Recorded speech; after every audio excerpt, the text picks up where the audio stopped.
Hey, welcome to Real Talk episode 185. I'm Todd, this is AJ, and we're back. Hello, folks. Let's get the show on the road.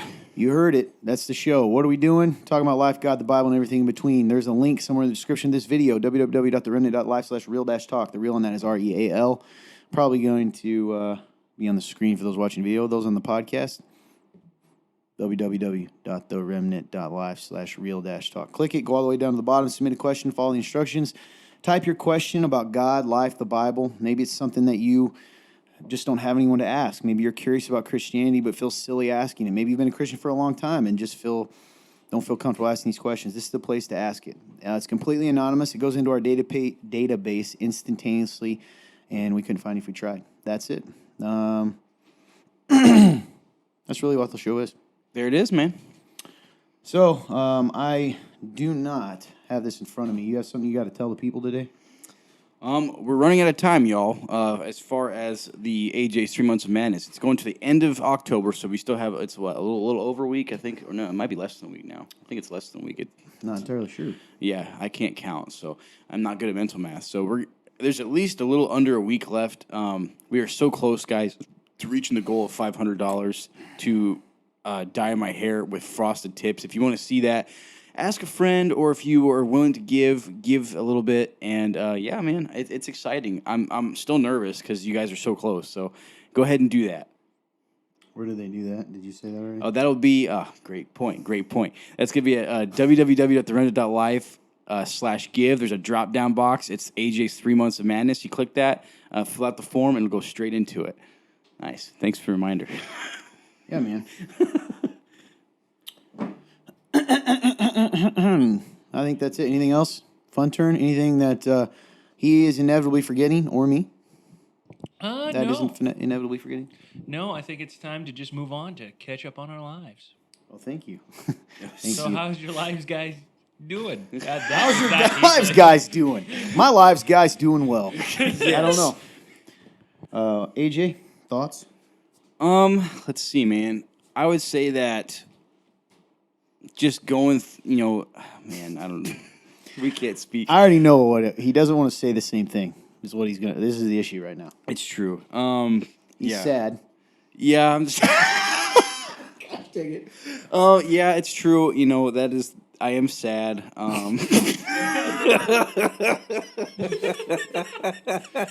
Okay. My bad.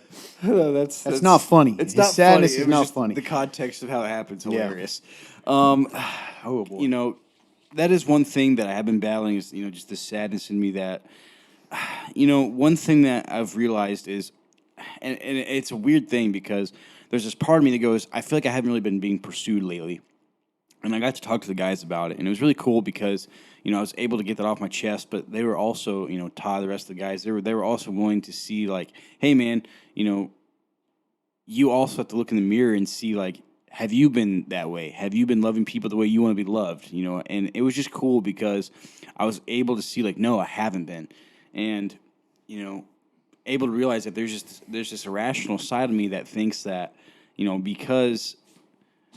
well, I should be loved the way I want to be loved, even if I'm not doing it. And it's a childish thing. So, like, it's cool to see because now I can, work on that and fix that and, like, start actually loving people again, and actually do it without, expecting anything in return. That's something that along this journey of, following Jesus that I've realized is, like, it's weird. I feel like I used to, there's a point where I was good at that, and I just kind of, like, I kind of strayed from that.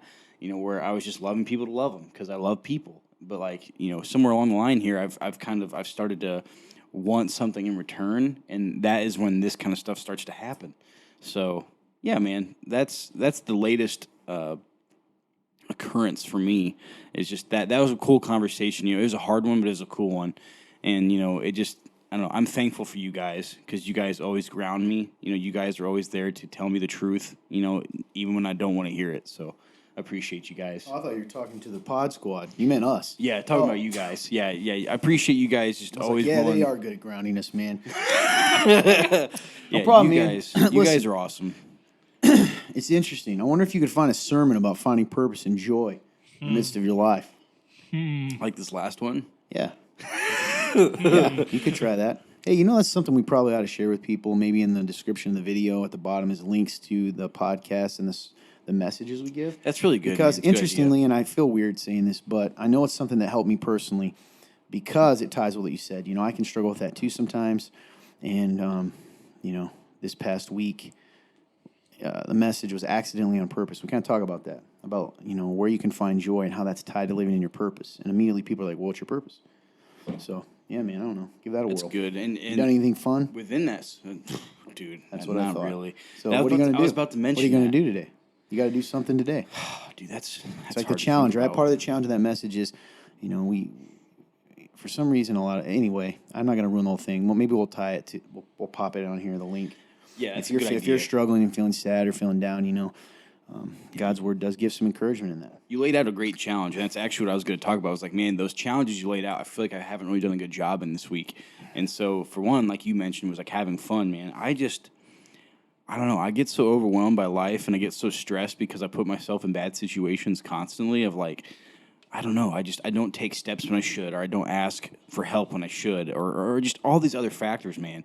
And so I don't allow myself to have fun because in the moments and times to have fun, I'm just stressed, and it's all internally and then I get into war with myself of like, hey, like I should be with the guys right now. I should be present, but then there's also this looming part of me that's like, no, you don't have anything figured out, and so I end up in this weird place where like everyone thinks I'm disinterested in everything around me because my mind is going insane. So it's something that I got to figure out. It's something that You just got to let it go, man. You just got to understand that life is life. And I'm not saying this because we're all on the same journey. And I feel this way too. I look at the Bible and I think people that love Jesus, and you do, love loving people, you want to do well so much. You want to do such a good job. You want to be a good person, and you want to do good things, and you want to figure it out. And you're in that stage of your life, us being in our 20s and such. Yeah. You want to figure life out. And the thing I'm trying to understand, man, and I've been wrestling with this, and you guys know this, and this is for you guys out there. Christianity doesn't exist just to point out to us all the areas that we aren't good. And it's not existing just to point out all the areas, like, to not enjoy life, right? We certainly, in order to be reborn as a Christian, you have to accept that you're not good, right? And so bear with me, because Todd, you just said it's not. But once you accept that, there's freedom in that, because your life then, your life is in Christ and that you're free. And yes, that doesn't mean everything works perfect. You still got to, you still have to do certain things to succeed in this life, right? You have to take steps. But that's the thing, man. It's like punishing yourself after the fact or before the fact is never going to help you. And I think sometimes, and I'm not preaching at you, but I think a lot of people do this. So I messed up, right? And I tend to be one that lives in the past and my mistakes, okay? And you're kind of a little bit of both. And we all do a little, but, okay, I messed up, so now I'm going to beat myself up. And now because I messed up and I'm behind here, I know that I'm going to mess up in this next thing that's coming in 2 hours. So then you're sitting around in those 2 hours, you're beating yourself up. I don't know what to do. What do I do? People are going to think I'm dumb. I'm not getting in trouble. I'm just saying this could be it. And by the end of that time, you've missed that. And then what if you just stopped? What if you just said, you know what? I missed that turn. I missed it, and that stinks, and I know I'm going to have to loop back around at some point, but I'm going to focus on my next exit, on my next goal, and I'm going to do that, and I'm going to be joyful because, Jesus said in John 10:10, and this is so important. He gives this analogy. If you're not a Christian, you haven't read the Bible, it's going to seem kind of weird. He gives this analogy of like a sheep pen. And he compares himself to a lot of things in here. But what I'm going to say is he says, we're essentially the sheep, us humans. Yeah. And God, Jesus is the, goodness gracious, the shepherd. And, he's there to protect us and keep us safe. And he says he comes through the door, right? He just walks to us because we're his, right? He comes to us. And he says a thief will jump over the fence, right? And he'll try to do things. He says, bear with me, the thief, in this case, the enemy, evil, all these things, the devil, and also just life. The thief false teachers, all these things. The thief comes to steal and kill and destroy. And then Jesus makes this promise right here. And he says, I have come to give you life and give it to the full. Another translation is to give them a full and joyful life, right? To give them an abundant life. And you got to ask yourself, man, and this is something I'm wrestling with, and maybe you guys out there that love Jesus, do you feel like you're living an abundant life? And if you're not, This isn't meant to be another thing to beat you on the head with. It's saying, imagine, and I've said this before, that you're a prisoner and you've been released. The shackles are off. The door's open. It's a beautiful sunny day out there. And you just stay sitting in the jail cell because you're like, well, I'm going to end up messing up anyway, so I might as well stay here. When the truth is, all you got to do is walk out, man. Freedom is outside the door. And freedom comes in the fact that he knew you're going to mess up. You know I'm going to mess up. You knew you're going to not get that thing done. He knows you're going to do this. Focus on the things that we can focus on. And I'm not perfect in this, but this message that was this past week, even you guys maybe sometimes think that that's a different person. I didn't talk to you guys about it, but that's what I'm telling myself. That story, and I feel like I'm going to be like giving little parts to people like, what are you talking about? If you don't go to the church that sponsored the show, it's going to seem a little weird. But the story I gave of sitting in the room with that person and writing, I can show you the piece of paper when we're done on my desk, the notes where I wrote this out. It's awesome. That living, no, it is awesome, but it's convicting because I'm so focused on sometimes, I'll use me, what I don't have or what I'm not doing or how things don't feel content or I don't feel joy, that I'm missing all of these good things that are here. And that sounds so cliche, but let that actually sink in. And here's the thing, dude, you're not alone. So many other people out there do that. And I get the pleasure and the honor of talking to a lot of people, and sometimes in their struggles, sometimes in their joys. But you're not alone in this. It's just how different people handle it. Because there's people that are you, but they focus, I'm going to get married. And once I get married, I won't feel this anymore. So they but then they're married and they go, well, I still feel it. Yeah, okay, well, I'm going to get this job that I really want, this job I love. And when I get it, I'm not going to feel this sadness anymore. And they get the job and they go, I'm still sad.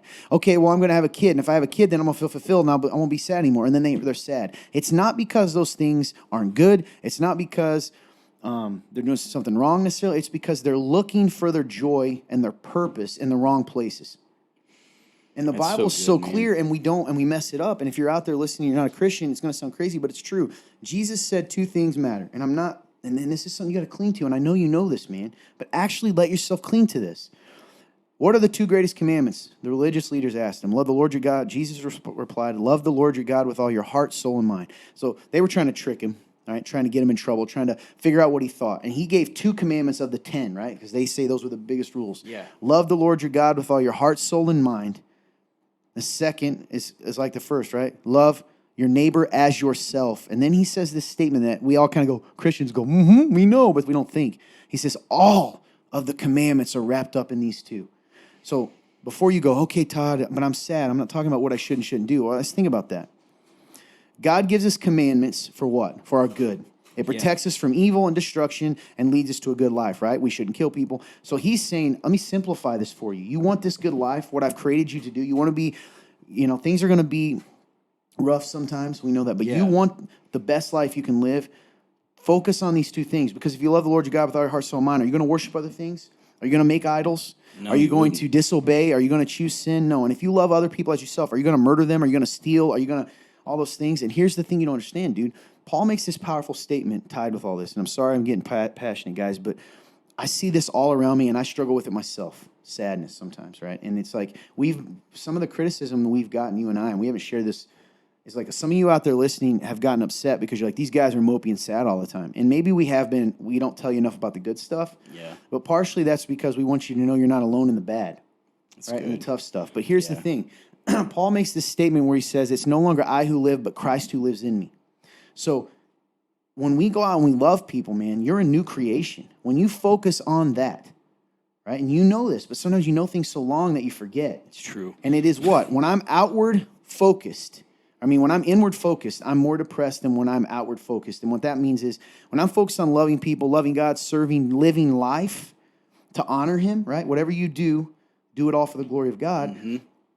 I'm living in my purpose, and when I'm in my purpose, even though it doesn't make sense, I could be out there building widgets, right? But if I'm doing it with an attitude to spread light and love to people and in a relationship with God and do the things he says, I am happier. And it doesn't seem like that because our humanness says, no, there has to be more. But that's the thing, man. I think tying it back to what I originally said, there isn't more. In fact, Jesus said there's already too many. I'm going to make it even simpler. Do these 2 things. Does that mean you're not going to get sad? No. Does that mean you're not going to have tough moments? Does that not mean, bad things are going to happen? No. But it means in all the in-between of that, there's life to be found. The in-between, man. You get what I'm saying? And I just am like, for me personally, and for a lot of you out there, we are so mopey sometimes as Christians. And I heard something the other day in a little a reel. I always think of Fun Term when I think of social media because he's kind of all over it. He might have seen this. This guy pops up, and I don't remember the exact words, and I've heard it before, but he said it again. He's like, oh, I do remember. It's a guy who's actually an apologist. I'd never seen him before, and I went and watched some of his videos. I think it was on Instagram, actually. But he made this statement, and it's so true. He's like, you've got to give people a reason to want what you have. Let that sink in, right? That not like bribe them, but I'm saying when people look at you, your life, right? They don't know Jesus yet. Does your life make them curious enough to want to ask you what's different? That's really. Do you see what I'm saying? Yeah. Do they want to go, why is this guy joyful? Why does this guy have peace? Why is this guy so kind? Does your life reflect something so different from this world? Jesus calls us salt, light, all these things. That people that don't know him are going to look at you and go, man, I at least want to know what's different. Right? And it's not, I thought that was so powerful because when I look at myself sometimes, and this is hard to admit, in my family, my family, they know me from the past before I knew Jesus. They know me now, and but I don't let them know me really well. And the truth is, do I show them enough of how beautiful my life is compared to what it was that they want to know what's different? Man, that's so good. I don't know, man. And that's a choice. And I think that's the way the enemy gets to us too. And it's just focus on all this crap that is negative. Focus on all these things because, dude, there's always going to be negative things. Even focus on your own failings. Hey, man, you still suck. Ha, ha, ha. You shouldn't be happy because you don't deserve to be happy because you suck. And that's what we think sometimes. That's in my mind all the time. Or if you want to know my twisted one, sometimes I'll be like, well, don't get too happy because God's still going to punish you for this thing you did yesterday. Literally, I won't consciously think that, but every now and then I'll realize that's the thought I'm having. Yeah. Well, I can't get too comfortable because here comes the bad stuff. Dude, and that's like, man, that makes the enemy makes so much more sense then too, because of course he wouldn't want us to be able to show people the reason why they want to be a Christian. He's dimming your light. You've heard that. And even as people are listening, I can hear people being like, "Oh, that's what Christians do." And I'm like, "Man, you're missing it. You don't know me. I'm not the guy that's going to tell you stuff because it's going to make you happy. I'm going to tell you because I'm wrestling with the same things you're wrestling with. So are you. And if you're out there and you're like, well, I'm never mopey. Praise God. The kingdom needs people like you. It's true. Okay? But I would still say in that, are you outwardly focused? Do you love other people? Do you try to spread that? I don't know. I don't know if this even makes sense. No, it does. It does, man. That's one of the things I think sometimes you always feel like we're mad at you. It's not that we're mad at you, dude. It's like God has given you such a spirit of joy naturally. I was just talking to someone yesterday. I'm just going to be blunt with you, okay? I was talking to a girl, actually. I shouldn't tell you this. It'll go to your head. And she was saying, kind of comparing you and me, right? Not in a necessarily negative way, because I'd kind of asked. And she said, well, this, he's lighthearted.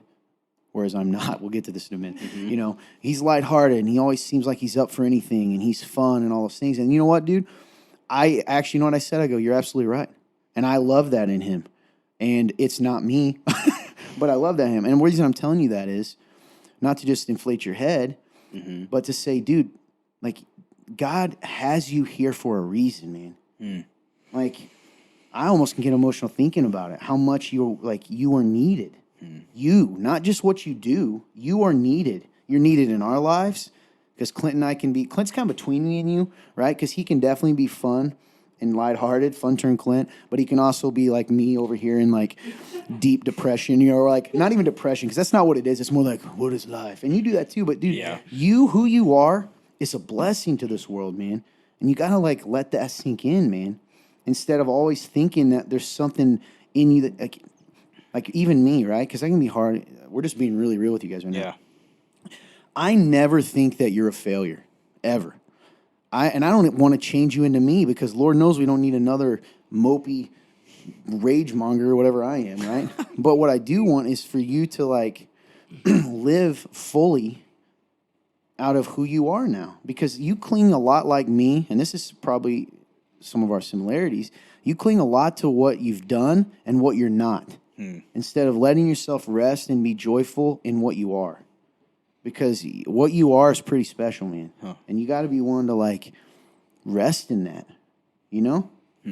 Because, you know, and I'm sorry for the times that maybe I've contributed to that, to you feeling that way. But Lord knows, dude, like, I like you for the same reasons.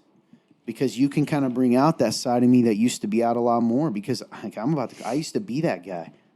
I used to be, like, fun and lighthearted and all these things, man. And, like, some of it I think had to change. Yeah. Because of who I am, you know? But some of it, like, I let go. And I don't want you to do that. You know? So it's just... Quit. I don't know, man. You're not a piece of trash.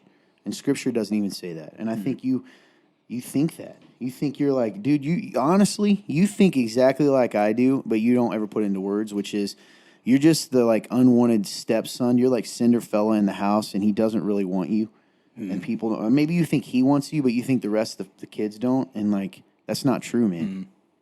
Meaning in the kingdom of God. Yeah, it's a good way to put it, man. Sorry to preach. No, no. this is absolutely great stuff, man. It's great stuff, and, like, no, you're right. Like, you know, that lightheartedness. I think I can buy into the lie that it's weak. It's not weak, man. You know? But that's not even all you are. See, that person that talked to me, it's kind of funny. So we'll go the other way. Because I think that gets to you too. I'm just going to be real, so people don't just think you're this sad guy. So sometimes you've said, I hope you're okay with me saying this, sometimes you feel like people take you like a joke, right? Definitely. Well, that's because they don't know the other side of you. Like, they make a caricature of you, right? When I know that you also have depth and you think deeply like I do and fun, you know, and you maybe too deeply sometimes. And, you know, you've got a fire in you at times that comes out and all those other things. So, you know, you're all that stuff, man. And that's such a unique, cool thing to be, is to be able to access both of those parts of yourself. You know what I mean? Because I envy that, because I very rarely access that other part. And it's funny because when you're living out of the real you, that's that lighthearted, maybe this will encourage you. I think that's more drawing to people, to, like, what's different with that guy than my serious mindedness. You know what I mean? It doesn't mean that I'm a piece of trash either, even though I feel that way sometimes. I get it. But it does mean, I guess, to encourage you, like, It's a body, man. just live out of that stuff, dude. And take the pressure off yourself, man. Like, you have to do a good job, okay? And anyone that's listening is like, knows the stuff we talk about behind the scenes. You got to take care of your business. Yeah. But you can take care of your business jolly. Reminds me of the dwarves in Snow White. What is that song they sing? Is it Whistle? It's not Whistle While You Work. Isn't that like squirrels or something? What's that song they sing? We got to find out. Fun turn research. What do the dwarves sing while they're working in Snow White, the Disney movie? Anyway, it reminds me of you. Right? Like, they gotta go. You remind me of a dwarf. You've got to go and do your work, and you can be joyful while you do it. Because I'm like Grumpy, the dwarf Grumpy, right? I'm still there, but or at least, you know what's funny, dude? If I'm honest, I guess I am tearing myself up. People typecast me as that too, because sometimes I want to be like, if you really think that's all I am, right? Would you guys ever spend time with me if that's really all I was? No. Because you know that isn't true. Exactly. I laugh more than anyone. Yes, absolutely, dude. Like, Just I funny. think we all get typecast. Yes, and what you said, it's really good because, like, you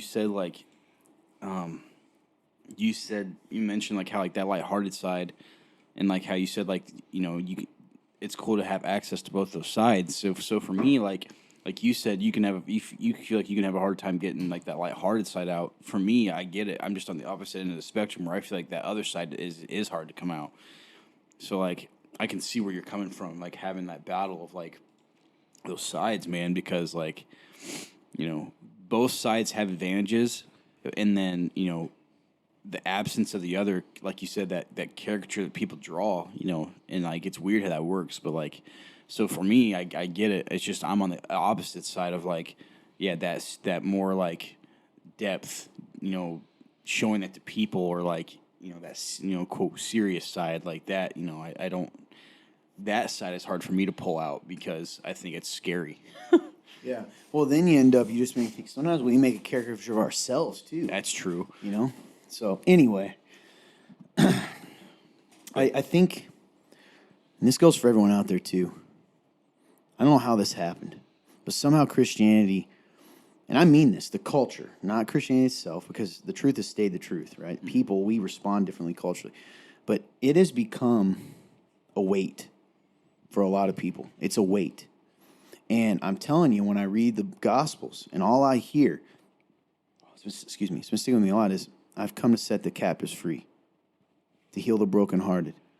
And when he talks to the Pharisees and says, you put weights on people's backs, but don't lift a finger to help them take them off. And it's like, man, we put weights on our own backs. It's true. And I think we're meant to be free. And I don't do it either. Like, why do I let people say things about me that I know aren't true? I do, right? Like, if someone comes up to me and says, Todd, I hate you, you're a jerk. I mean, yeah, whatever, right? But if someone comes up and says, Todd, I hate you, you're a jerk, and you're a false prophet, I'll be like, ooh, maybe I am, you know? Yeah. Instead of going, dude, I know that's not true. But and I know this seems off topic, but for me, that's a lot of the stuff sometimes. It's like people say things about you, or they don't say things, and then you start, man, and that's why it's so important to read God's word. Because Yes. in the absence of some kind of truth, boy, those lies get just They louder get and loud, louder. man. Yes, they get so loud. That you're alone, you're a loser, you're a failure, you know, all those things that come in our mind. That's literally, though, even those 3 words that you said, I feel like it just ran in my head all the time. It's like You think that, I mean, and you know this, is that God? Is God going to call you, the Holy Spirit, a loser, you know, and all those? Is that really him? no, it can't be. No, Like, because it he can't be. says you're my son and you're a saint and chosen and royal and all these things. So, of course, I'm preaching to myself too. It's really good, man. This is a great episode. I don't care what anybody says. It's speaking to me, and like, Yeah. I don't know. Well, on that journey, man, I just think the journey should be more joy-filled and free. It's true. Reminds me of the guy who talked to us. I don't even know if I want to get into kind of a part of it, like at our men's group Sunday night. Mm-hmm. You know who I'm talking about. There's Yep. a guy that came, and, you know, I feel weird telling his story. I'm not going to say his name because I haven't asked him if I could, but, dude, I don't know if you saw me, but I was tearing up because, you know, that day I didn't tell you guys, I'm about to get emotional too. Just to, like, speak to you how, and you're part of this, I was hating myself Sunday night. Thinking about all my sins and mistakes. That's why I came in late, and I was kind of beat up looking, and out of nowhere, this guy who I had never actually talked to, come to our church, just turns and dude, he kind of challenged me at the end as he was saying. Remember, he said, "Keep doing what you're doing, because nobody else is doing it." Yep. You know, and the point is, he was talking about how he's gone to a lot of different churches, and he's never felt good enough because he's been in and out of jail and a lot of things like that. And you know, I feel like it just felt like people did things out of obligation. When I did go to church, they didn't really care. And he's talking about a couple guys in our church. Shout out to Luke and Andy. They know who they are. If they ever listen to this, they probably don't. Because they were invested in this guy's life. But he also said that the culture here, and it's funny because I feel like I'm bragging on it, but it's true because I don't feel good. Is like, man, really all we're doing is saying what Scripture says. Like, hey, come as you are, man. Jesus loves you. And if you put your faith in him, he loves you right where you're at. And he's going to keep loving you. And if we really live in that, see, it's like we've helped create, you know, God's used us to help create that culture that's welcoming to those people, tells them the truth, but helps them feel safe. But we don't even do it to ourselves anymore. You know what I mean? Dude, that's really I good. think that's why you saw nobody else would have seen me, but you said something earlier, and I pointed at you, and I went, "That's good." And it was before you even said the point you were actually trying to make. Is you've heard it and you've believed it for so long that you've forgotten it. And I'll be honest with you. In my life, that has been a theme lately, where I had a moment where I looked at myself, and I looked at myself in the mirror, which, first of all, I hate doing. And I looked at myself and said, when did you forget everything you knew? I would say this now. I know more about the Bible. I know more about the actual Bible. I know more about theological terms. I know all of these things now, and I'm genuinely more knowledgeable than I've ever been in Christianity. I would say that. And I'm not, first of all, I'm not a theologian at all. No, not at all. But I'm still I get what you mean. I'm the most probably biblical literate that I've ever been. And yet, some reason, I've forgotten all these things that I've been taught or that I knew before I was biblically literate. And I had this moment where I realized I was like, I've been a Christian for too long. I've been a Christian for too long. It doesn't mean the same thing I did. So I think you're right. I think in all of Christianity, we've had this problem where like we don't give each other. And even in this church, let's take it out of Christianity. I think a lot of us have believed something for so long that we've forgotten what it actually means. Definitely. It's just become empty words because we're all so afraid of what that actually means and the freedom that it brings. And when you remember that, everything starts becoming this. It's why when we had a guy come get saved and on a Sunday, and I looked up and I started to cry because I was like, if only one, if only one comes. Now, obviously, I'm not satisfied with one, but No, I dude. think It would be worth it. it's worth it. It's worth it. If only one person comes to know Christ because I told the gospel or I had to suffer or if all of this thing, it would be worth it. All these things that we say to each other, these cliches, all these things that cliches, quote unquote, but we don't believe them anymore. We don't believe what Jesus said. We don't actually because we've forgotten, because we've been a Christian for so long, because we've heard it for so long, because we've just lived it. It loses its luster. We've allowed our silver plates on the wall to get tarnished because we are like, oh yeah, they're just fancy words. They don't actually mean the same thing for me. And that's sad. So I think you're absolutely right. I think it's a problem in the church. Well, ironically, we've gotten to this problem in our church where we've looked around and we've gone, and not necessarily just in our church, in Christianity in general, where we forget the truth of the Bible and why we came to know Christ. Well, you forget, you're free, but then you create bars of your own, or you think that, I don't know, there's a lot there we can unpack. It'd probably be a whole show, because I agree with a lot of what you said, too, and I get it. But I guess thanks for sharing that, man, because there's probably a lot of people out there who feel the same way. Man, I'm a screw up and there's no point. And yeah, I know Jesus, but where's the life at? And listen, guys, he's not the liar. Right? We got to figure it out. And I tell the guys this all the time when I get beat down and sad, because I do. Until the day that I know I've done everything he said, right? Even 85% of what he said or not said to do, reading his word and all that, I can't complain that he's not keeping his promises. That's good, man. Because that's like saying, hey, I'm starving to death, and I'm not eating the bread that's in front of me.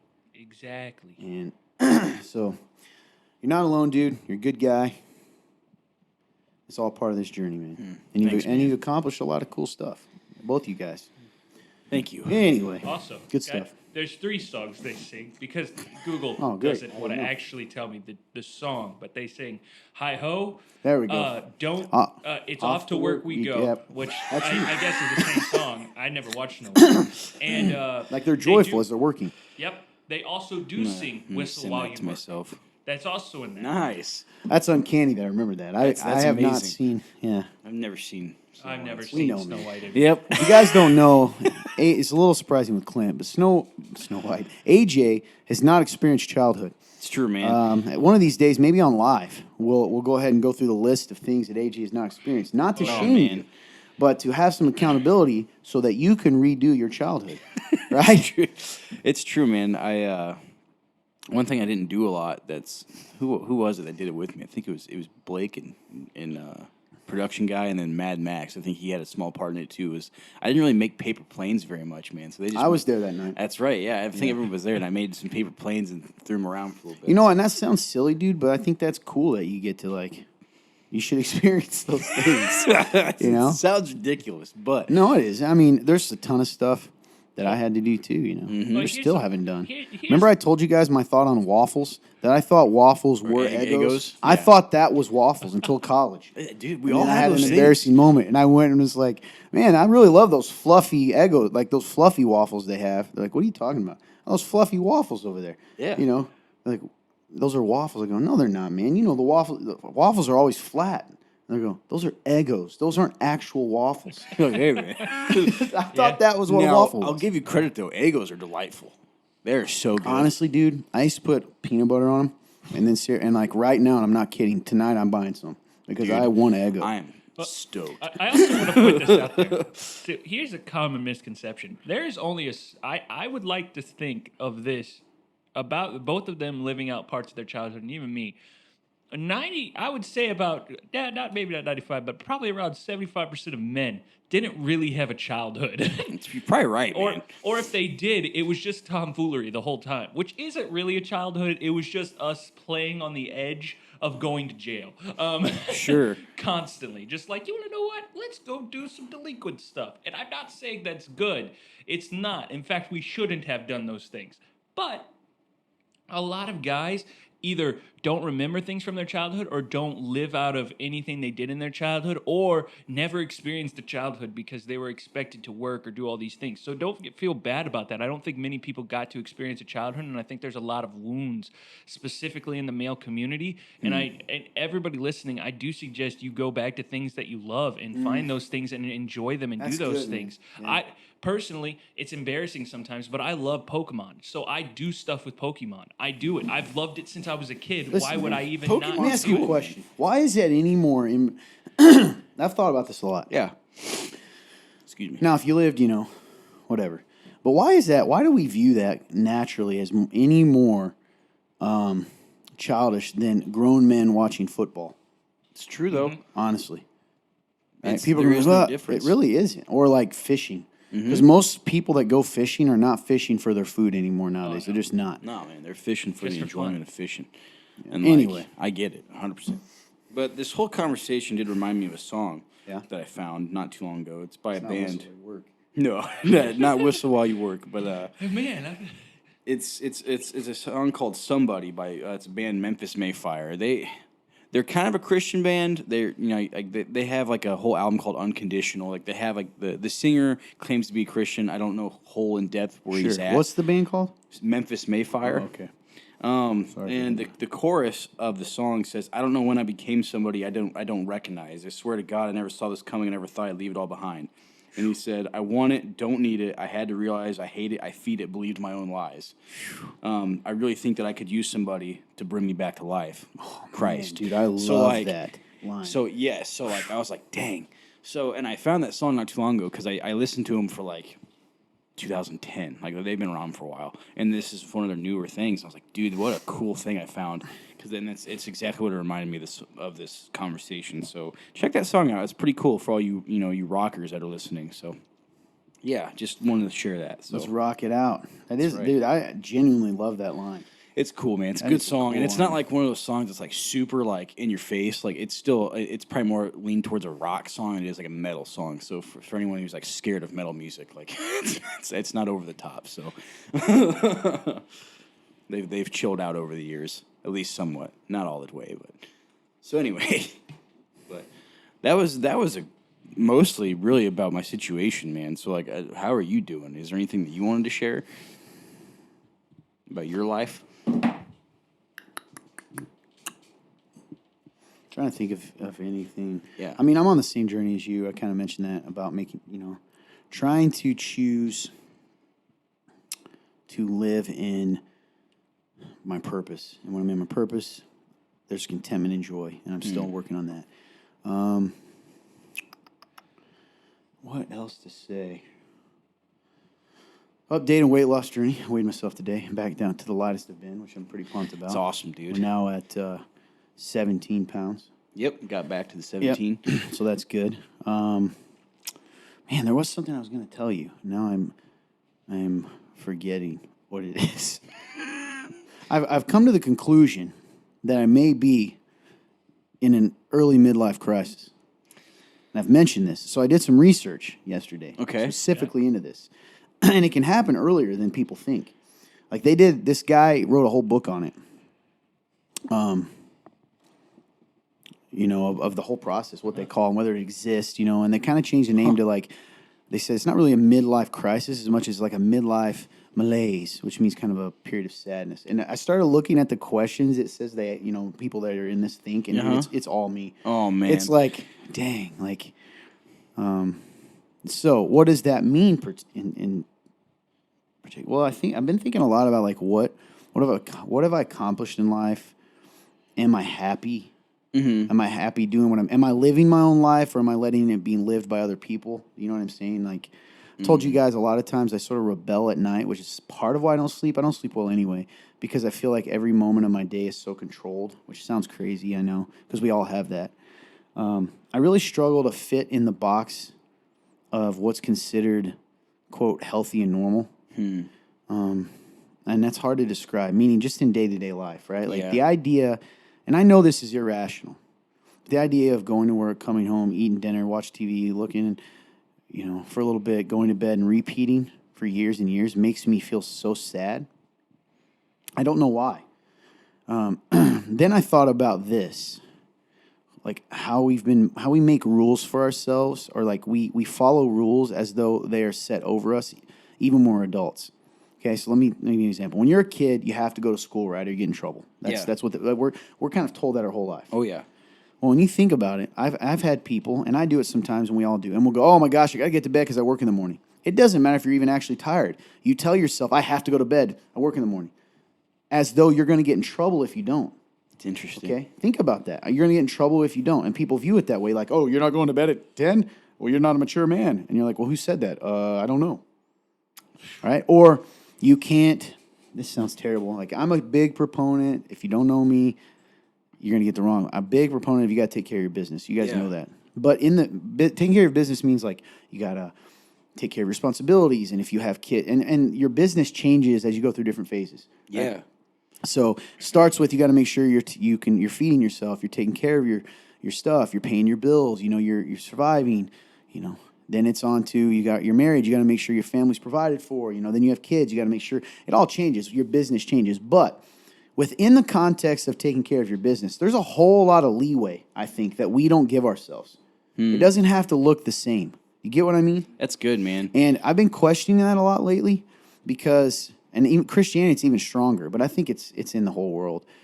But Christianity is this odd view of what it is to be an adult man, and I struggle with it at times. And they use verses like, "When I thought like a child, I reasoned like a child, but when I became a man, I put away childish things." And they don't actually understand the context of that. They think it means that you can't ever be happy or joyful, and it means you have to be serious and stern and go to bed at 7:30 and wake up at 4:30, even though from 4:30 to 6:30 you're just like sitting there drinking coffee. But somehow that makes you a better man. That's odd. You get what I'm saying? Yeah, man. That's odd. And what I've noticed is a lot of my frustration that I've shared on this show before has come from, and I'm not blaming people, I'm blaming myself, from allowing myself to have these rules put on me. And then I start to go, well, I guess there is something wrong with me. I need to be more like XYZ if I'm going to be a good man. You get what I'm saying? Yeah, and then we're constantly comparing ourselves. Yeah, and here's the thing, dude, and I'm not even talking, if one of the people who I've had this conversation hears the show, they're going to get mad at me because they think I'm trashing them, and I'm not. But I've had people tell me that, and I'm glad they're honest. Like, well, other men do this. Real men do this. Mm-hmm. And sometimes that's needed because I need accountability, and I need to go, yeah, you're probably right. Like, there's some of that stuff I do need to be good at and grow in because that is part of being a man of God. Yeah. But some of it, I end up trying to be something I'm not. And what I've noticed is anytime I do that, so if the comparison is you need to be stern-minded and you need to wear khakis all the time and you need to wear, pleated button-up shirt and your hair needs to be parted to one side, all these things, kind of like the Mad Men style that's in right now. Yeah. Yep. Which, again, those are cool styles. I'm just saying, you have to do that. That's what a man does. And he goes on 2.5 vacations a year. 2.5. I don't even know how they do the math of that, but Me either. I guess sometimes I end up, a lot of my own dissatisfaction with myself comes because I'm apparently not measuring up to a standard I didn't even put on myself. Someone else did. You get what I mean? Yep. It's Now, this cultural yes, dude. pressure. And some of it is good. Don't get me wrong, guys, so don't take this wrong. But I always say this about leadership. You and I can be told to build a house, say we knew how. Yeah. And that's all we're told. Build a house that people could live in. And guarantee you that house is going to look different. Right? Definitely. But does it still have 4 walls, a roof, what you need to live? Yeah. It's still a house. But guess what? In Christianity, in our culture, and not just in Christianity, in our adult world, you're told that it needs to look carbon copy like the other one. And if it doesn't, you're not doing it right. It's a failure somehow. And I've noticed that when I question things, you guys know, and if you're a long-term listener to the show, I ask questions and challenge things all the time. Yeah. So by my nature, when I do that, people get mad at me. And I end up finding out, I'll end up acting like I'm mad about something when really I'm upset because someone's telling me I'm not measuring up, but not biblically. I'm not measuring up to this weird fantasized version of what a man is or a pastor or... Do you get what I mean? Yeah, I envisioned a stream with fish in it, and you're the fish that turns the other way trying to swim the opposite way. And so when you're doing that, you kind of bump people who That's are a good way to going the put way. it. And guess what? The way they're going angers isn't them bad. because it wakes them up for a second to this that it pulls them out of that matrix. Well, it's probably more comfortable. And listen, I'm not even saying that, using your analogy, that the way that the fish is going is wrong. I don't think it is. Like, people can be content. Like, you might build a house that is, I don't even know house styles, okay? But maybe it's like a triangle or something. I don't even, clearly I am not a carpenter. And I might build one that's a square. Yep. But if everyone says the only way to be a real man is to make a square or a triangle, and you make something different, it's hard not to beat yourself up. Or in your case, they're all swimming, and it's a good place they're swimming to. Yep. And here, I'm not saying I'm not going to end up where they're going, but I'm like, I'm kind of curious what's over here by this stream. Yeah, so you start going the other way. Yeah, and then I'm like, I'm just going to take this little rivulet, and maybe it's going to lead back to where they're going. But it's like, I get caught up in that, and this is not their fault, because people are allowed to have their own opinions and share, and I want that. That's how we grow, right? But somehow I become kind of bitter at times, because I'm like, I subconsciously am now judging myself based on this, whether that's the kind of guy I am, the kind of dad I am, the kind of whatever. And it's like, dude, that's hard, because I promise you guys, like, sometimes if I could be like what they're wanting, I probably would, but like, I literally can't. And the more I try, the worse person I become. Do you get what I mean? Do you think people that don't know me are going to get what I'm saying right now? I think so, and because it's like you're trying to, those little toys, those little kid toys where it has the different shapes. Yeah. It's like you are a cube, and they're trying to put me in a square or something. Yes. Yeah. Wait, that is a square. A circle. I agreed. I was like, that. Yeah. No, like the circle. They're trying to shove you into the circle, and it's like, no, I am a cube. I need to go through the cube. Like that's 100, and no wonder that's why it can hurt. That's why it's uncomfortable, because they're trying to shove you through this thing. It's like, that's not what I am. Yeah, and I hope I'm not coming off as holier than thou, because I'm not saying that, like, I'm the only one that's really going something different. Because if anything, you're backing the Bible about us being a body and we're different. Yeah, thank you, dude. Yes, if we're all a bunch of, like, you certainly need the guys that build square houses. Yep. Because if everybody was over here where I'm doing, trying to make some kind of strange new shape that doesn't exist, we're probably not going to have a place to live.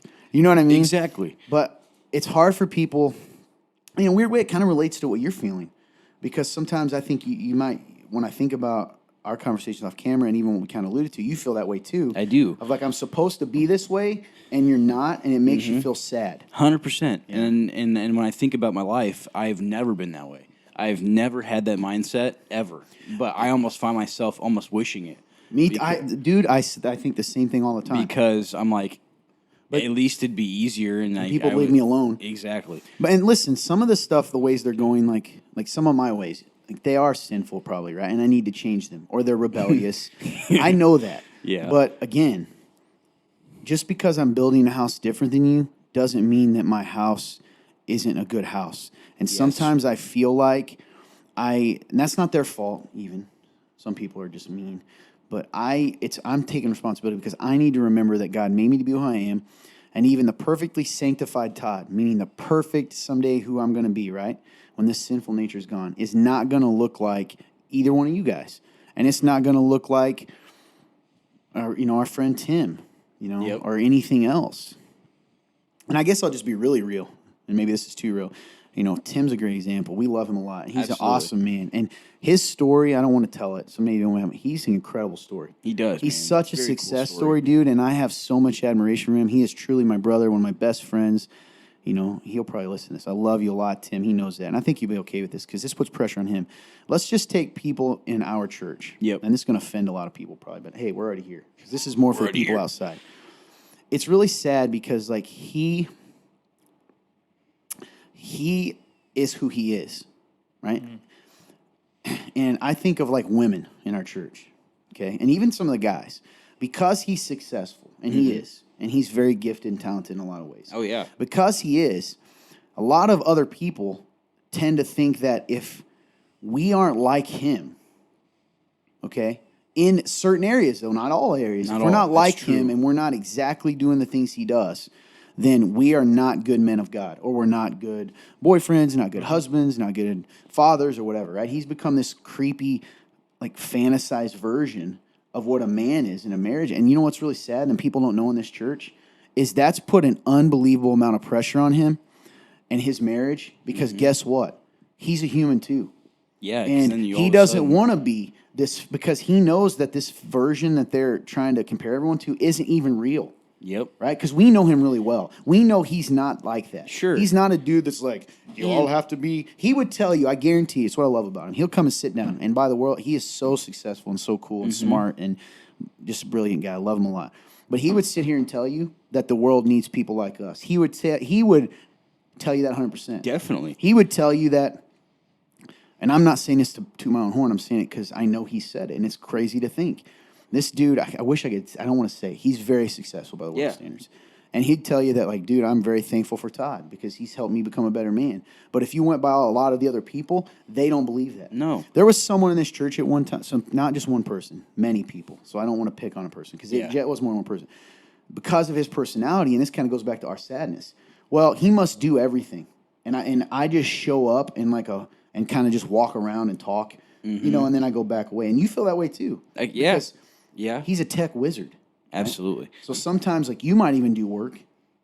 People don't know it's you, right? He would say it is. People don't know it's you. They think he did it. And then it's weird because, again, he's carrying all this pressure all the time to have to be perfect, to have to measure up to what people are putting on him. Yep. And at the same time, you and I are sitting here going, So it's just an example of these expectations that get put on people. Yeah, dude. And I like what you said about, like, how he's human too, right? Because, like, it doesn't matter.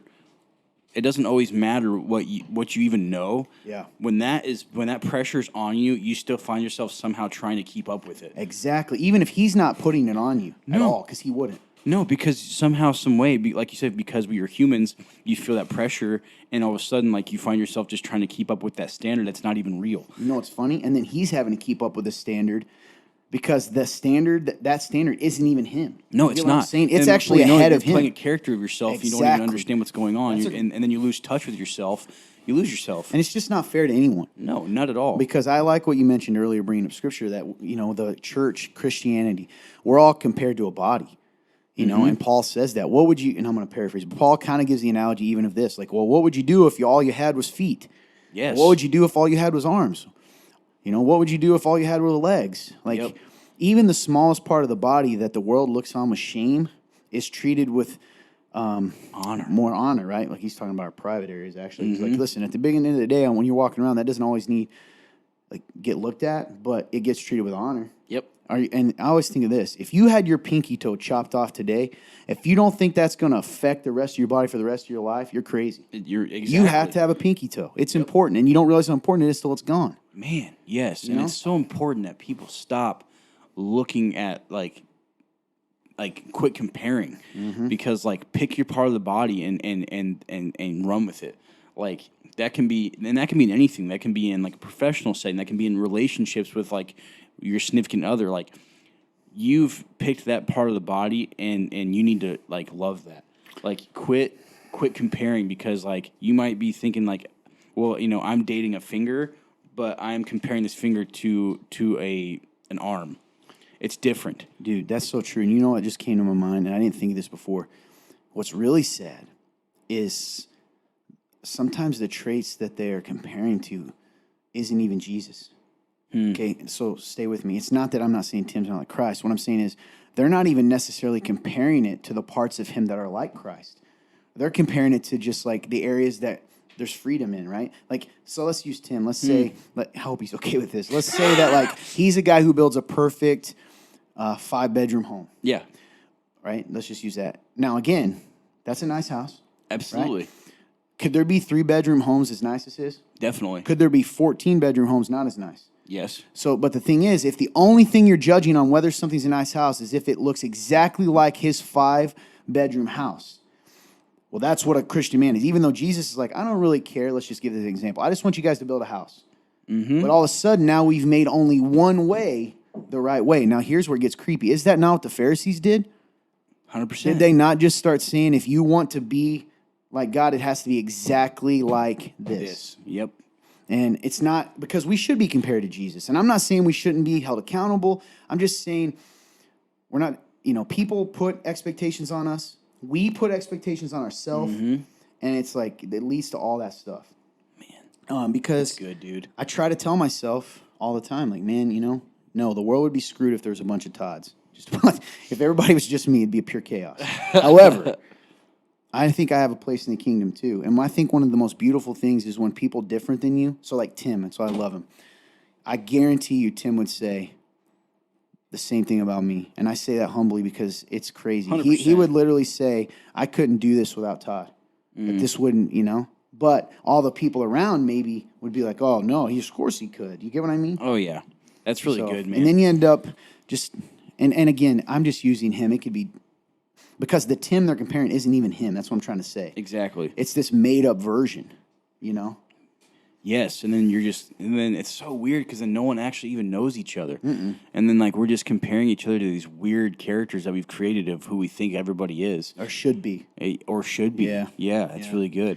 So that's kind of where I've been. I know this guy's has been a deeper episode, maybe, but I just felt like being honest. No, that's good, man. This is a great conversation. I love it. Last but not least, I'm dealing with some family stuff, man, and I really wrestle sometimes with how real to be about this stuff because. And Fun turns kind of smile. He knows this. It's something you guys know, and we've all talked about.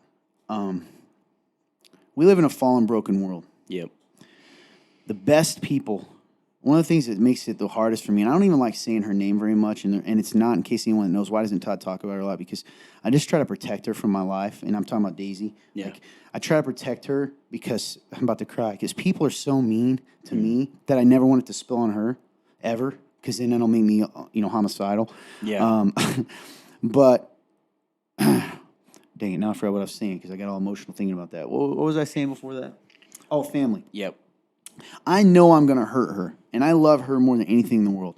I know I'm going to put wounds on her, unintentionally, and maybe sometimes intentionally because I'm a sinful, broken man. And the best I can do is hope that when she thinks of me, she doesn't think about all those, right? As often as she thinks about the good. Other. So I say that, I don't know why I'm getting so emotional. I say that because I don't want anyone to ever feel shame. and we are to honor our parents and honor our, all that. It's a strange thing though. And this is like getting really real. And I'm almost like wondering as I say it if I'm gonna have you edit this out. I don't know. If I don't, then just you assume I didn't. It's hard to come to grips with things that happen sometimes when you're growing up or when you are younger, right? Because when you're an adult, you can see how people can do things they do because you realize your own hurts and how they can lead. Like there's times that I have hurt you guys out of my hurt. Yeah. Right? And if that's all you judged me on, we wouldn't be talking. No. No. So I'm processing as I get older and I have a daughter. And I'm getting so emotional. I so desperately want to be a good father, Man, why am I getting emotional? I don't know. But part of that is like coming to grips with stuff that like happened to you, right? And trying to understand how coming to grips with that and recognizing that you have to forgive and also understanding that people are people. Yeah, man. So let's just say my family. I have some family members that hurt me growing up, right? It doesn't matter. I know they love me, and there's so much about them that I love. So much, dude. You guys know this. I talk pretty good about my family. I'm so proud and so thankful. I would not be who I am. I mean this without my family. Yeah. I wouldn't. I would not be who I am. There's not a chance in the world. They taught me so much about like loving people and unselfishness and a lot of things. But it's coming to grips with like how things affect you as you get older. And like, how do you come to grips with that without hating, without becoming a victim, without becoming a martyr, without disparaging someone or dishonoring someone in your life, that you love? And the only reason I'm even talking about this, and I struggle so much, is because I know there's people out there that feel guilty both ways. If you're one of those people, you know what I'm saying. You may love a family member. It could be an uncle. It doesn't matter. And you love them a lot. And you see they have so much good that outweighs the bad. And there's so much good that you don't even want to think about that bad because you feel guilty because you don't want them to feel bad. Does that make sense what I'm saying? But at the same time, you can't ignore exactly what's inside of you. Yeah. that's kind of like, I always say it's kind of a corny saying. If you want God to heal it, you got to reveal it. Yep. And it's a lot harder. It'd be easy to hate but we all hate each other all the time, right? Like, because I've hurt my family so bad, dude. Like, my parents and siblings, and I've done a lot to hurt them. And as an adult man, and I'm so sorry, guys, if this show's weird today. I love it. It's a great episode. I've come to this place, man, where, like, I'm a grown man. God, dude, this is so weird that I'm being emotional right now. I'm not entirely sure why.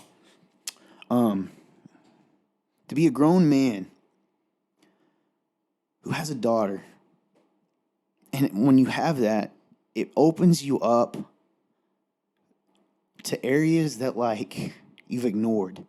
You know what I'm saying? Yeah, reveal. You just talked about revealing things. Yeah. And it's dug up because for me, there's so many things that, like, I want to, man, I hate this. This is not me, and this is making me so mad. That I'm being emotional, kind of, because I don't know why.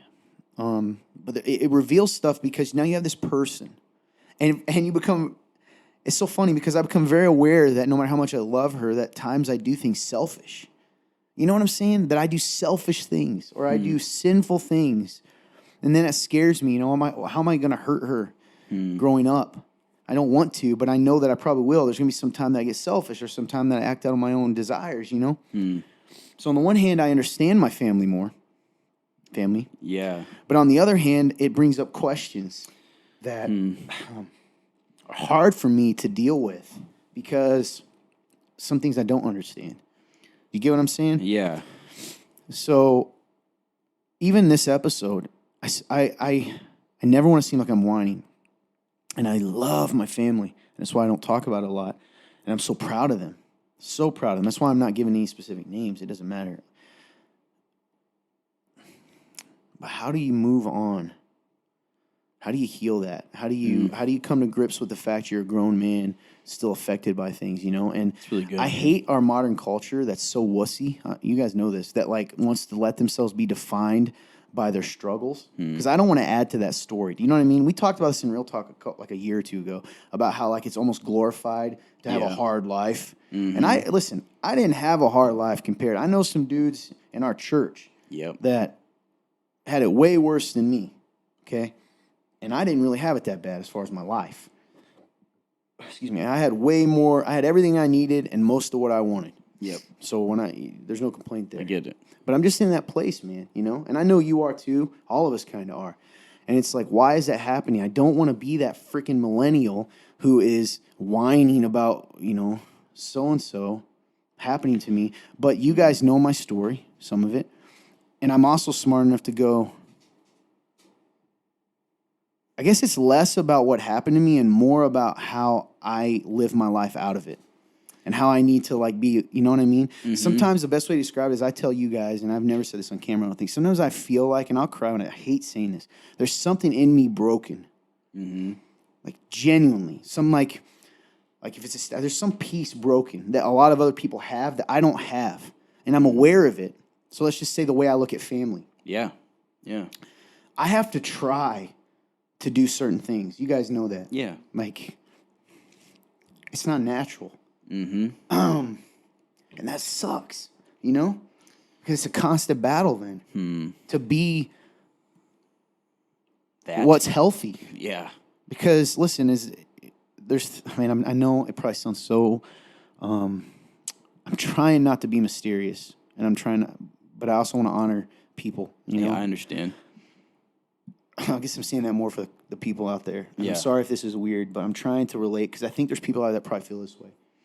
And it's like, what do I do with it? How do I give my daughter something that I don't have? You know what I'm saying? I get it, dude. Because it's and I have to find it. I have to find this piece, or at least a way to give it, because I don't want her part to be broken off. And I know I'm not going to do to her like certain things that happen to me. That's the wounds you're talking about. Yeah, that you don't want to hand down. It's not so much what happened to me. It's what came from that. So, Yeah. for instance, the lie that, like, I'm so independent. You guys know that to a fault. To a fault, guys. And I confess that. I'm like, I do my own I don't need anyone. That's my natural, like, that's not healthy, though. And I'm going to end up teaching that to, like, sometimes I even feel bad that you guys, that I've maybe poured that into you.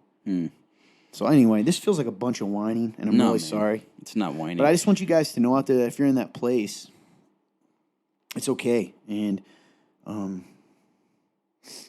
not acknowledging it is just as bad, I think, as, using it to fuel hate. Yeah. Because it still isn't leading to a healthy place. And God wants us to deal with that stuff, right? I think that's that really make sense good. at all? 100%, man. What it made me think of is that I think that the world tries to teach us to forgive, like the whole like forgive and forget, and maybe that's what kept coming to my mind is almost like this whole idea of forgive and forget. But Christ and like following the Bible like doesn't really tell you that. Like it tells you to forgive people, but like there's also like you don't want to forget because that is what can lead you to like you said there's this broken part inside of you that like you're like I don't know what to do with this and I don't want to like pass this on. But I think that in the absence of when you forget, when you do this whole forgive and forget thing, I think that's where it's born in because like you've never given it a chance to heal fully. Yeah, because you can't forget it. Like you can tell yourself you do, but it's like having a splinter. Exactly. It's still there. And so it's like what it made me think of is like, and again, I don't have the answers. I don't know how this works, but like, I think about like you forgive, but then you don't forget. You adapt, or you. Well, and it's a constant choice.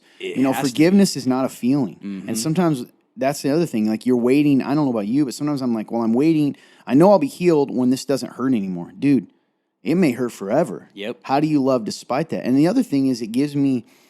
Here's a positive. It gives me understanding for my family sometimes because I know what they went through. Forgive and remember. You get what I'm saying? Oh, that's a good way to say it. Yeah. What you're kind of saying, Yeah. like remembering all that. Where they came from, you Yes. know? And, like, that's what's so cool about my family in general, my immediate family. If I told you a story, dude, it's like a movie.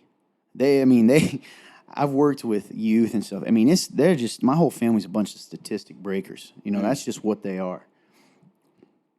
And, so it's just, I guess it's not even about family as much as it's about learning how to heal and not spread wounds to the next person. It's good, man. But you got to be aware of that. And for me, it's really hard. It feels very weak. Like I said, I despise the culture we live in that wants to say, I was spanked once and so I was abused and my family hurt me and now I'm in therapy for trauma from like being spanked once. Yep. And then that's another negative that comes. I'm kind of like, sometimes I'm like, okay, whatever, dude. Yep. I don't want to add to that. And that's certainly not my story, right? I mean, but I mean, that's also a lie that can tell you, like, it kind of buys into the same thing I told you guys of, like, well, I don't need anything. I'm tough. And it's like, dude, sometimes that mentality, which in turn, if I don't acknowledge it, like you said, and I am going to spread that to some capacity. Because my daughter is going to say, well, a real man is a guy who doesn't need anyone or anything. And that's the epitome of it. And that I don't want her to think that's not the truth. Yeah, though. and I don't want that for her. Yep. Because that's a lonely existence, right? It is. She ends up marrying a dude who's like just emotionally distant. Yeah. So interesting stuff, man. Yeah. A lot of rambling today. Sorry, guys. No, man, it's so good. I love this episode, and it's just raw, dude. I think that there's so much to take from it. I don't know, man. Do you guys relate to that out there? I mean, is there anything you guys? I don't know if we get a lot of comments anymore. I'm on a bit of a social media break right now, but I don't know if we get comments anymore. We on get Facebook. comments. Do we respond to them? Yep. Okay, good. Yeah. So, if you guys listen to the show and you've ever experienced that, or, you're in a place of hurt, is that where you're at? How did you learn to move forward? Are you still in that journey? Did this encourage you at all? We probably don't talk as much about that sometimes, like the real stuff. Yeah. Even though we say we do. It's real talk, yeah. We have a lot of questions, too, to get to, but yeah. That's kind of where I'm at, dude. So it's a weird place, man. It's a weird place to be. Life is it's very surreal. Yes. Very, very surreal. But here's the thing: we can sit here and ponder it, ponder how short it is, ponder how strange it is, ponder whether or not we're success. But guess what? The beat goes on. Like, Yep. it's doesn't gonna. stop. It's so we either learn to enjoy the ride and take the joy out of it, or we sit around and think about the fact of how short the ride is. If we do that, we're gonna miss a whole lot of stuff. Before we know it, it's over. Yeah. Phew, that's good, man. That's really good. Anyway, a lot of Todd voice. Sorry. No, man. Good stuff, dude. I love it. You guys want to answer a few questions? Sure. I was just say I don't know how long we've even been Who running for. cares? Let's just It's do been it. about over an hour. That's all right. We can at least get a few. Okay. Because we got a lot of good questions, and I don't want to not answer those. So here they are, the anonymous questions. Shifting gears. People asking about God, life, the Bible, and everything in between. AJ, number one. If you could know the exact date and time you would die, would you want to know? Why or why not? Interesting, based on what we just said. I know it's so So, crazy. if you could know the exact date and time you would die, would you want to know? Why or why not? I would not, because then I would just be anxious about that time coming, and I wouldn't do anything. I already know myself. I would be sitting there going, man, the time is counting down, and I'd probably be like literally what you just said. I'd be more focused on that than the ride of getting there. I would be. So no, I would not want to. I'd try to figure out how not to die. Which would be also anxiety.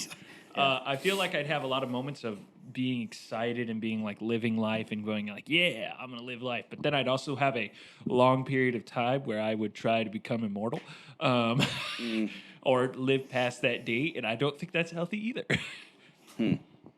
Bet you, TB.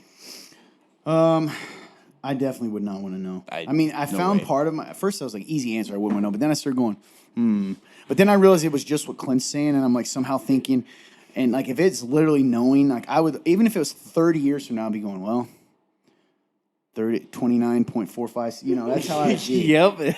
So. All right, you're up. All right, next question. It says, I'm actually going to hold this up so I can read it better. I work multiple jobs to make ends meet. Sometimes I miss out on things because I work 2 jobs. What's your advice on making sure I'm providing for my family, but also making sure I'm giving the time my family needs, but also that I need so that I can recharge? Honestly, man, I think it's kind of tied to what we talked about in this show of like, are you holding yourself to some kind of standard that's unrealistic? So, and I like that. It's pretty cool that you're aware enough to say, I need time too. Because here's the truth. An unhealthy you is going to be an unhealthy husband, an unhealthy dad, assuming you have kids, an unhealthy anything. Or mother, right? If you're a woman, you're going to be unhealthy. So, I think the biggest thing is communication. So if you're missing things, it's letting your family know. Let's say you have kids, because I'm assuming you did because you say family. Yeah. Letting your kids know how much you want to be there, making a big deal about hearing all about it when you're there, right? So like, hey, how was the game? I can't wait to see it. Did you tape it? Hey, I watched making that, letting them know that you love them, and then taking the time to explain things like, hey, you know why mom or dad had to miss that? You know what I'm trying to do? I'm looking forward to. I don't want to, and helping them to understand because it's preparing them for life too. That's really good. I also think it's good to put boundaries around work. So I'm kind of cold-blooded when it comes to jobs. Sorry if you're an employer out there. At the end of the day, a company's going to fire you in a heartbeat if it saves them a dime. Truth. I don't have a lot of loyalty to companies. Sorry, company out there. I don't know if this will haunt me someday if I ever need to get another. But like, I will do a good job, but I know you will fire me if it saves you money. So I will do my job, and I will do it to the best of my ability. But I'm also not going to let you invade and take free time from me. Meaning, can you just stay an extra 15 minutes to do X, Y, Z? I might do that once, but the second time, like, no, I'm not going to do that. You're not paying me extra for that. I'm not going to do that. I'm not doing that. I also think it's okay to say, hey, I have to leave at this time. Stop letting. We have this weird culture in America, and again, in Christianity a little stronger, where we give way too much power to our employers. So just communicating with them too, and saying making sure you're there for the really important things, for everything you can be there for. And as far as making time for yourself, quit feeling guilty if you want to work out or you need to breathe or read a book. And again, I hate to shamelessly plug, but I actually think this past week's message kind of applies to that too. It's really good, man. Of being in your purpose. So I get it. I'm also really, really busy. I hate that phrase, as you guys know, busy. Yep. And I'm not saying I've mastered that. But I do think it's important to let your family know why you're doing it, check on them, make the most of the time you do have, etc. Does that seem to give at least some direction? Okay. Definitely. Great question. Very, very self-aware. Mm-hmm. Let us know if any of that helps. Number 2, is it wrong to pray for materialistic things? I truly believe God is in control and his plan is his plan. But is it wrong to do that, meaning pray for materialistic things? That would, No. I assume, money and cars. I don't think it's necessarily wrong, but I would encourage you to also just like be mindful of where your heart's at and why you want it. If you just want a nice, say you're praying for a nice car because you want to look cool to this girl, like that's not a good reason to want a nice car. Like, I think that, now, say you just, I don't know, maybe you just love cars and like, Lord, I'd love to have my dream car. Like, that's cool. Like, I don't think there's anything wrong with that. It's just all the heart and reason why you want it. That's good. Mm-hmm. Yeah, I don't think so either. Jesus, the Bible tells us to pray for all things. Jesus says, ask, seek, knock, come to your, he gives an analogy of an old lady going to a judge, knocking on the door at the middle of the night. If an evil man will finally answer her just to get rid of her, a good father who loves you is not even going to make you do that. So Paul talks about bringing your prayers and petitions in all things before, right? And I like what you said. You can pray for those things. What's your heart behind it? God's going to know that. Are you wanting it because it's an identity? Are you wanting it because you need the money and then trusting him to come through? Because it's not going to be wrong to ask for that. No. We've all done that. And I think it goes back to knowing he's your father. Are you going to beat your kid up for asking for a new toy, even if you say no? All right? Or your nephew or niece or friend, whatever. So, great question. I love what you said about it's the heart behind it. Absolutely. I think you're up. Next question. Do you know anything about the Book of Mormon? What is, quote, wrong about it? I had some Mormons come to my door the other day, and I realized I don't know much about it.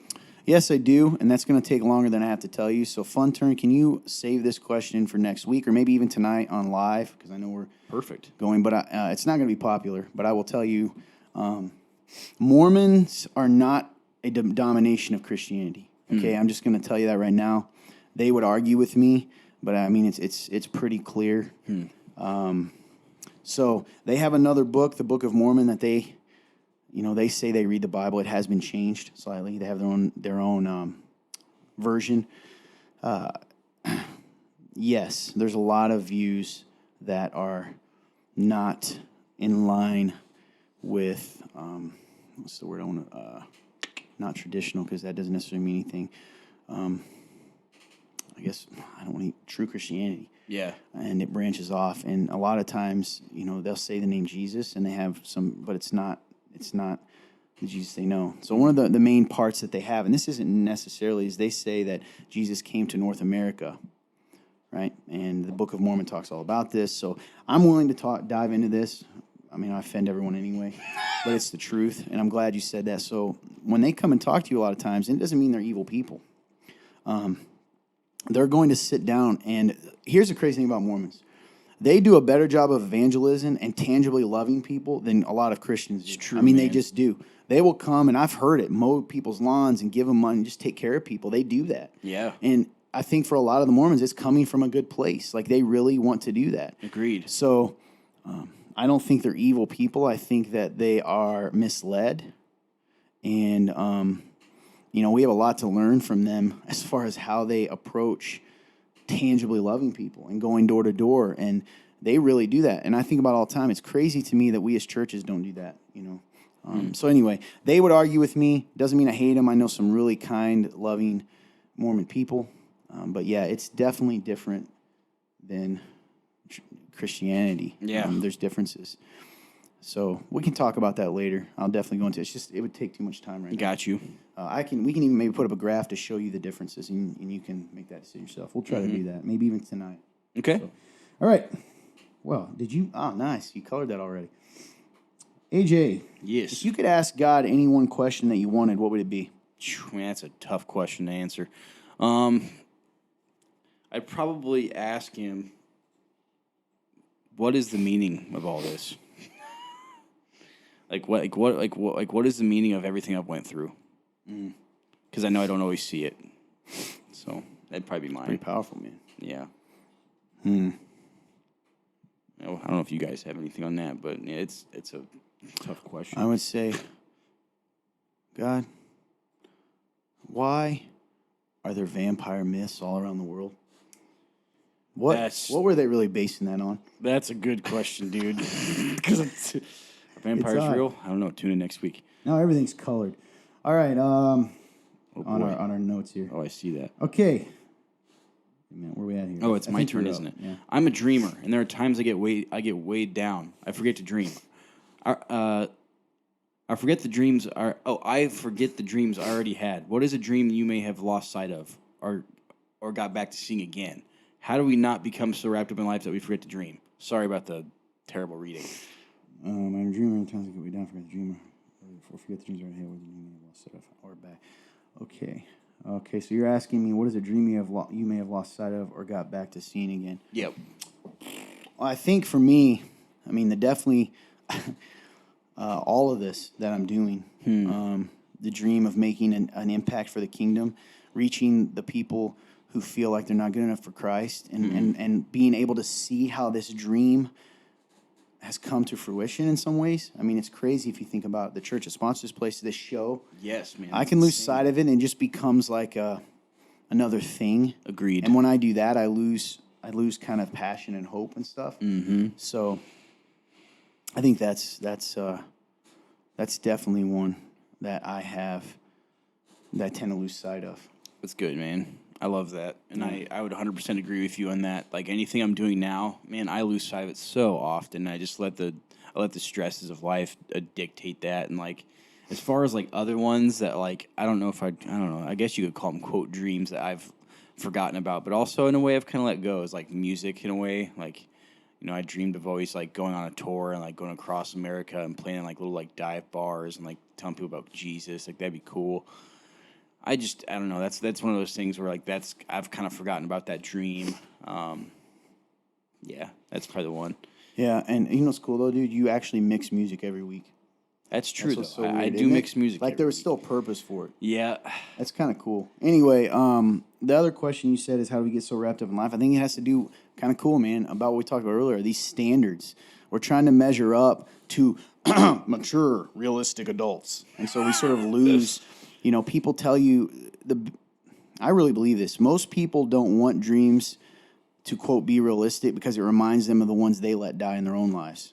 So they're going to tell you things aren't possible because if your dream is possible, then it's a reminder that theirs was too. And people don't want to face that sometimes. Nope. So we get caught up in that. So anyway, that's my thoughts. I think we Awesome. can probably do maybe one more here. Okay. Todd and Aj. I know this old guy who is willing to give you a tour of the place where he grew up. It could be fun. Actually, it could be fun. Excited. He's excited. It could be fun. It's only 7 minutes from church. Interested. Absolutely. You know, that's one thing, man. Like, I have a little quick story. I literally, last time I went to my hometown, went into my old home. I knocked on the guy's It's a door. cool story, actually. Because I've thought about doing it so many times, and I finally said, I'm doing it. I got out of my car, knocked on this guy's door. This is the house I grew up in, and I told him, hey, this is where I grew up, and he let me come in and look at the house for like 5 minutes. And it was so cool because I got to just relive my entire childhood for 5 minutes. It's really cool. And so, like, I am so down because, like, the sentimental person in me is like, I'm in because I understand that feeling of wanting to show people your life. So I'm in. Yeah, man. I love walks. Did it say property or woods? I didn't even want to. What did it say? Off the top. Just the place. Yeah, I'm down. Yeah. I'm down. I would love to. Just assuming you're not a guy who's going to kill us in the Yeah. woods. The question is who are you? We don't know. I think you can go one more, and then there's a lot of good ones today. Okay. I tend to think of myself as a pretty driven person, but I also get discouraged sometimes, and my effort level isn't always there during those times. Does that mean I'm not a driven person? No. I'm a driven person too, so I get it. I think so. Your effort level's not there. It doesn't. I don't know you. That's a hard question to answer. Yeah. I think that driven people, with the difference between it, of course, they're going to get discouraged. Of course, they're going to have moments when they kind of fall the effort level. Is it? Do you get back up and continue to move, or do you make excuses for why you don't need to keep moving? And I think that's the biggest one. And again, sometimes driven, by the way, can be a negative trait because you can quote drive over people.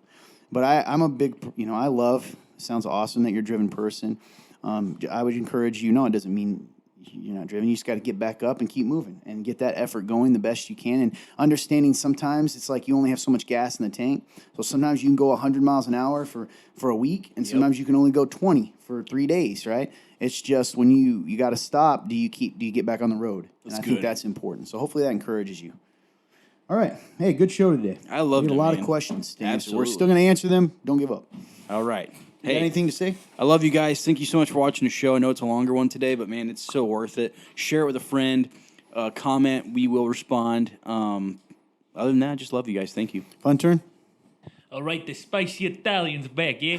So we're coming back up in here, and, we really need more people to put reviews on our stuff, and we would really appreciate it if you would go over to Spotify, Apple Podcast, and anything else, and put us a 5-star review, and give us a little blurb of things you like in life, just things that are fun, or your favorite type of soda. Just anything. Or you can give us a heartfelt message. Hey, give us a method, man. That would also help us. It would make us feel loved and appreciated. But you don't have to. You can just put your favorite soda, something fun, your favorite type of sandwich. Spicy Italian's the best. Anyways, at the end of the day, that's just what we would like you to do. If you don't got nothing nice to say, keep on walking. Keep on doing it. Get down, go. Go away. You know, your mama was right. If you don't got nothing nice to say, don't say it. You okay? To just keep it to yourself. You don't have to. You don't have to talk about it. You can just go down the street and leave me alone. And leave us alone. All right, Tony. Thank you. Thank you, Tony. Appreciate it. Hey, love you guys. Appreciate you. Hey, don't forget to tune in to Real Talk Live next Tuesday, unless we end up voting it to be Thursday. Tuesday at probably somewhere between 8:30 and 9:30. I'll talk to you about that later. Boom. Yeah. It's another opportunity to interact live and in the moment. It's a little fun, a little silly, a little goofy, a little nice, whatever. So just hop on in. We love you guys so much. Hey, don't get discouraged if you're having a time in life that seems a little down. You know, God is so good that even in the valleys, He's there. Keep walking, and it's inevitable that we're going to come back up on the top. So that's life. And faith is, are you willing to walk through those times and trust even when you can't see what's around the next bend? And I struggle with that too. But God is good, and you cling to who He is. He's good, and He loves you. Hey, God loves you right now. I don't care if you're an addict. I don't care if you're on drugs. I don't care if you're an alcoholic. I don't care if you're on the streets. I don't care if you're in jail. Listen, God wants to have a relationship with you right now where you're at. If you were on death row and you're never getting out of prison, God still wants to have a relationship with you. It is never too late to turn to Him. That's a fact. So, you owe it to yourself to live out of the real purpose you were made in this life, which is to have a relationship with God and to love people and display His glory to this world. And guess what? There's a quote by Saint Irenaeus. He's called a saint. The glory of God is man fully alive. And I want to leave that with you guys today. It kind of goes with the tone of this. The glory of God is man fully alive. God is most glorified when you are living your life fully and for His glory. So hope you guys have a great day. God bless you.